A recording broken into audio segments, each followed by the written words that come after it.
Welcome to the GK objective biology channel. तो इस video में हम देखेंगे ट्रांसपोर्ट ऑफ गैसेस।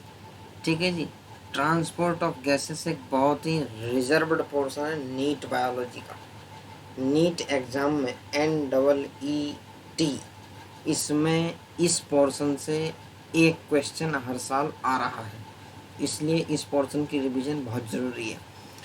और इसमें ट्रू फॉल्स टाइप का भी आया हुआ था, रिसेंटली पूछा था कि ये जैसे 97% है इसको 99 लिख दिया, ठीक है जी।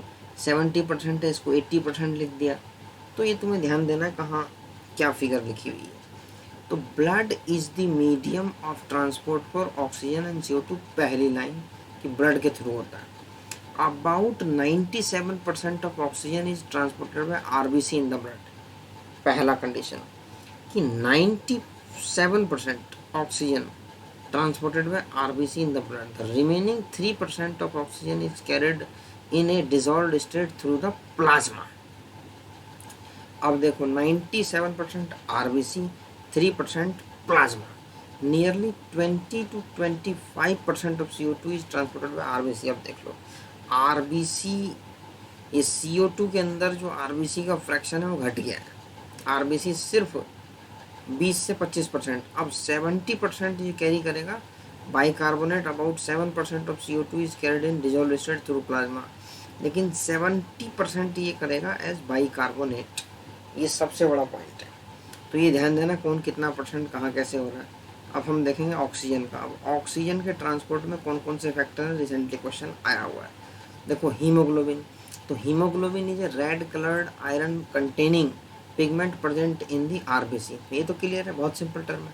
Oxygen can bind with haemoglobin in a reversible manner to form oxy haemoglobin. एक क्वेश्चन यहीं से बन गया, ये बाइंडिंग रिवर्सिबल होती है कि इरिवर्सिबल होती है। तो रिवर्सिबल है, मतलब एक बार बाइंड करेगा और एक बार वहाँ जाके टिश्यू पे छोड़ेगा, तो ये ध्यान रखना है। Each haemoglobin molecule can carry A maximum of 4 molecule of oxygen. तो कितने एटम ऑफ ऑक्सीजन, 8, ये ध्यान रखना। एग्जाम में मॉलिक्यूल पूछा है तो 4, और अगर एटम पूछा है तो 8, कहीं वहाँ 4 मत मार के आ जाना। तो binding of oxygen with haemoglobin is primarily related to partial pressure of oxygen में, तो बात क्लियर है। किसी की बाइंडिंग भाई जिसका पार्शियल प्रेशर ज़्यादा होगा गैसेस के केस में, तो उसकी बाइंडिंग ज़्यादा होगी। तो पार्शियल प्रेशर ऑफ CO2। अब देखो ये फैक्टर के ऊपर क्वेश्चन आता है, इन फैक्टर के ऊपर जरूर पूछते हैं। Hydrogen ion concentration and temperature, ये 4 फैक्टर बताए इन्होंने। Are the other factor which can interfere with this binding. तो पार्शियल प्रेशर ऑफ ऑक्सीजन सबसे मेन है, उसके साथ साथ कुछ और भी फैक्टर हैं जो कि तुम्हारे कॉज करते हैं कि इसको बाइंडिंग में अप और डाउन रेगुलेशन करते हैं। तो देखो इस sigmoid curve is obtained when percentage saturation of haemoglobin with oxygen is plotted against the partial pressure of O2। तो टाइप ऑफ कर्व देख लो भैया, किस टाइप का कर्व है, सिग्मोइड कर्व है। देख रहे हो ये जो रेड सी लाइन है, सिग्मोइड। अच्छा, this curve is called oxygen dissociation curve, इसको बोलते हैं ऑक्सीजन डिसोसिएशन कर्व। ये देख रहे हो, ये partial pressure of oxygen millimetre Hg। तो जैसे जैसे ये बढ़ रहा है वैसे वैसे तुम्हारा परसेंटेज सैचुरेशन ऑफ हीमोग्लोबिन ये भी ऐसे करके उसके बाद ये प्लेटू स्टेज में आ जाएगा। तो ये हो गया। तो and is highly useful in studying the effect of factors like partial pressure of carbon dioxide H positive on binding of oxygen with haemoglobin. अच्छा, इन द एल्ब्यूलाई where there is high partial pressure of, जाहिर सी बात है हम सांस लेंगे तो पार्शियल प्रेशर बढ़ेगा। Low carbon dioxide, less H positive. अब देखो एसिडिक एनवायरनमेंट कम होना चाहिए एंड लोअर टेम्परेचर, थोड़ा सा टेम्परेचर लो होना चाहिए। The factors are all favourable for the formation of oxy haemoglobin. Question यही आया था, जैसे अप और डाउन कर देंगे। यहाँ low partial pressure of oxygen, high PCO2, high H positive concentration and higher temperature exist. तो ये है the condition are favourable for dissociation of oxygen from the oxy haemoglobin. तो सेकेंड जो केस आ रहा है ये वाला, इस केस में तुम्हारा यहाँ पे डिसोसिएशन के लिए फेवरेबल है, और ऊपर जो कंडीशन है वो तुम्हारे एसोसिएशन के लिए फेवरेबल है। तुम्हें ध्यान रखना कहाँ एसोसिएशन होगा और कहाँ डिसोसिएशन होगा, तो ये चीज़ तुम्हें ध्यान रखनी है। क्वेश्चन यहीं से बन रहा है। तो this clearly indicate that oxygen gets bound to haemoglobin in the lung surface and gets dissociated at the tissue. Clear बात है। तो अब एक बड़ी इंपॉर्टेंट लाइन आ रही है कि every 100 ml of oxygenated blood can deliver around 4 ml of oxygen to the tissue. और कार्बन डाइऑक्साइड के केस में क्या होगा, यहाँ 5 ml है तो वहाँ 4 ml है। वो लाइन भी नीचे दी हुई जब हम पढ़ेंगे ट्रांसपोर्ट ऑफ कार्बन डाइऑक्साइड के बारे में। तो ये था ऑक्सीजन के बारे में। मेनली तुम्हें देखना है कि एसोसिएशन में कौन कौन से फैक्टर लग रहे हैं, क्या अप हो रहा है क्या डाउन हो रहा है, डिसोसिएशन में देखना है। तो ट्रांसपोर्ट ऑफ कार्बन डाइऑक्साइड, तो carbon dioxide is carried by haemoglobin as carbamino haemoglobin, ये इसकी फॉर्म है। अबाउट 20 to 25%, सिर्फ 20 से 25% ही ऐसे होगा। और क्या है, this binding is related to the partial pressure of carbon dioxide. Oxygen is a major factor which could affect this binding. ठीक है, अपोजिट गैस है तो अफेक्ट कर सकती है। When partial pressure of carbon dioxide is high and partial pressure of oxygen is low as in the tissue, more binding of carbon dioxide occurs। ये point note कर लो, ये जिसका पार्शियल प्रेशर ज़्यादा होगा भैया उसी के फेवर में पाली जाएगी। When partial pressure of carbon dioxide is high और ऑक्सीजन का लो है तो more binding of carbon dioxide occurs, बात सही है। Whereas when the partial pressure of carbon dioxide is low and partial pressure of oxygen is high as in the alveoli.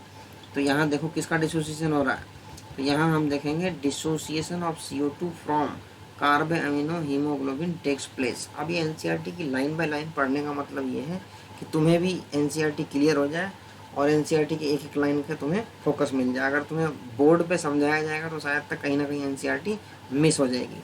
तो जो NEET का पैटर्न चल रहा है उसको देखते हुए ये वाला पैटर्न सबसे बेस्ट है।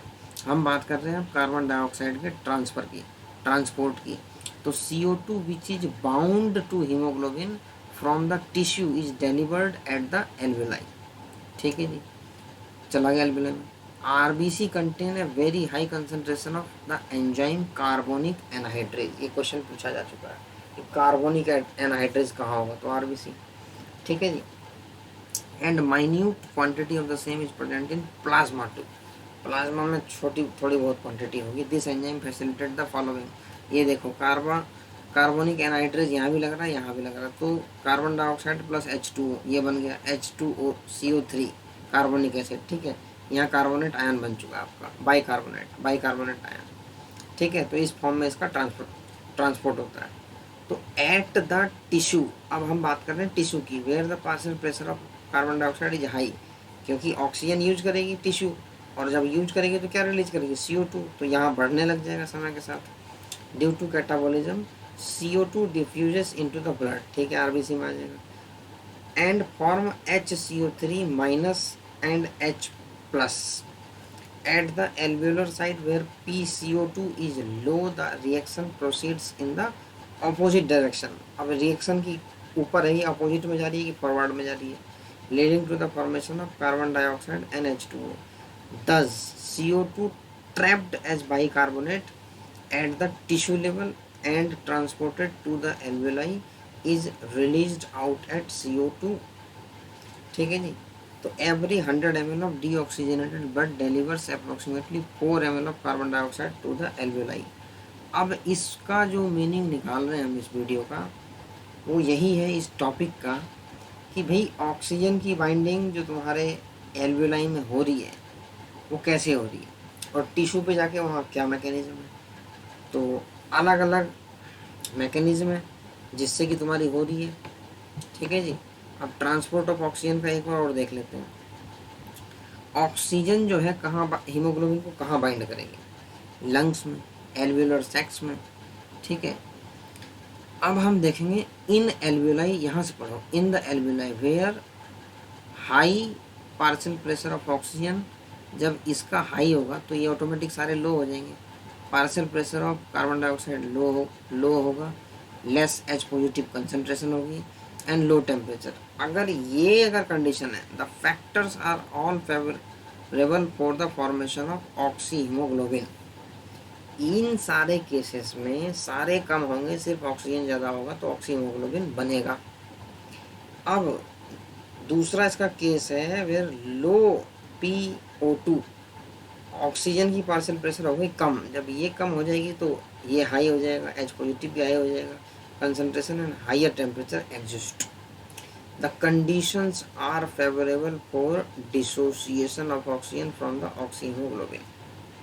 तो टिश्यू में क्या होगा, तुम्हारा डिसोसिएशन वाला हिसाब किताब हो जाएगा, वहाँ ऑक्सीजन छूटेगी, लंग्स में ऑक्सीजन बाइंड करेगी, तो ये हो गया ऑक्सीजन के साथ। तो ये कंडीशंस जो है ना, ये एक बढ़ रहा है बाकी 3 घट रहे हैं, ये ध्यान रखना, यहीं से क्वेश्चन आता है। तो ये पूछ लेते हैं कि भाई कितना परसेंट जो है आरबीसी के थ्रू होता है, तो 20 से 25% है आरबीसी के थ्रू।